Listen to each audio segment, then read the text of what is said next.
ربك الأعلى الذي خلق فسوى والذي قدر فهدى والذي أخرج المرعى فجعله غثاء أحوى سنقرئك فلا تنسى إلا ما شاء الله إنه يعلم الجهر وما يخفى ونيسرك لليسرى فذكر إن نفعت الذكرى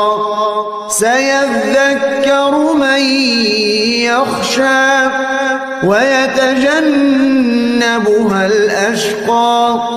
الذي يصلى النار الكبرى